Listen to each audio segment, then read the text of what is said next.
Ayan na guys, meron akong pasalubong mula sa Turkey. Hi.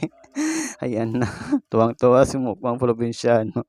May pasalubong papunta galing Turkey. Ito isang famous doon na pang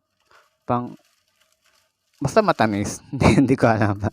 Ayan na guys. Ayan na. Ayan na guys, tinatanggal ni Mukbang ang kanyang wrapper. Nako Mukbang. Sobrang sweet yan guys. Ang sarap-sarap. Yan ay pangalan niya ay baklava. Baklava from Turkey. Yan ay isang famous na pagkain mula sa Turkey. Agoy. Hirapan pa si Mukbang magbukas ba? Kasi ang daming step guys. Ano ba yan? Ayan guys, baklava daw ay isang Turkish traditional special. Selected baklava. Baklava is a type of baklava with almost similar flavors and the same appearance as classic baklava.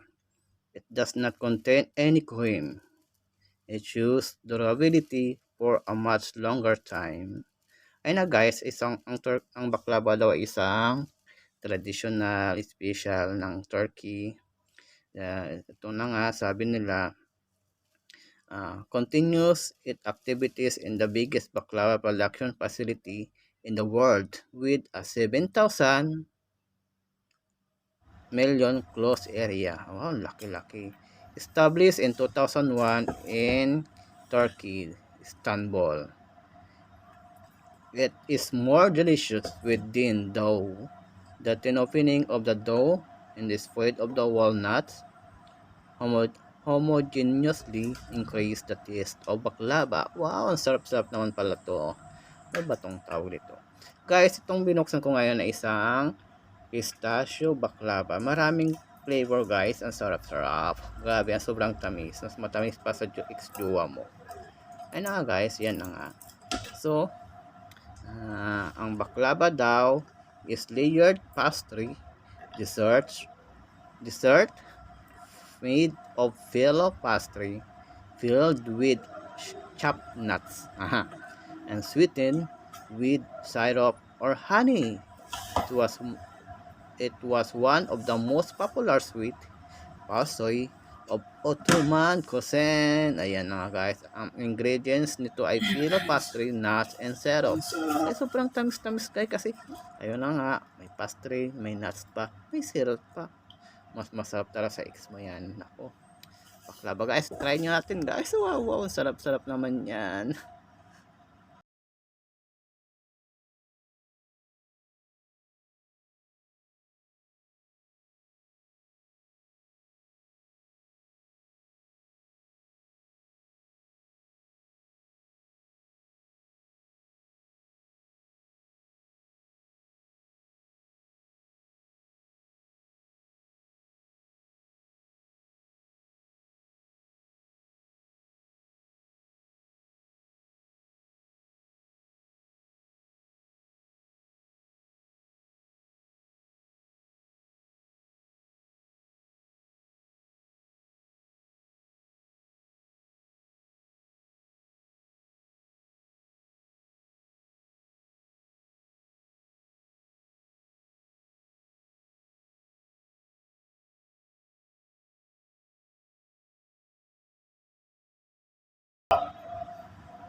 Yan si boss.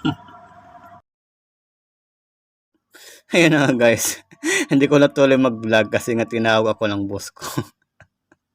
Vlog pa kasi habang nasa work. Ayun na guys, yan, di ba? Ang sarap-sarap, ang tamis. Yung sa harap, yung sa ibabaw niya pistachio, tapos may syrup, tapos may dough. Ayun na guys, sarap-sarap talaga niyan guys. Tuwing mayroong dumarating galing Turkey, mayroon silang pasalubong sa akin.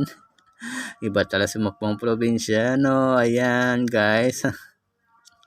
So, ayun na guys, thank you so much sa inyong panonood sa aking premiere. This is Mukbang Probinsyano. Bye-bye!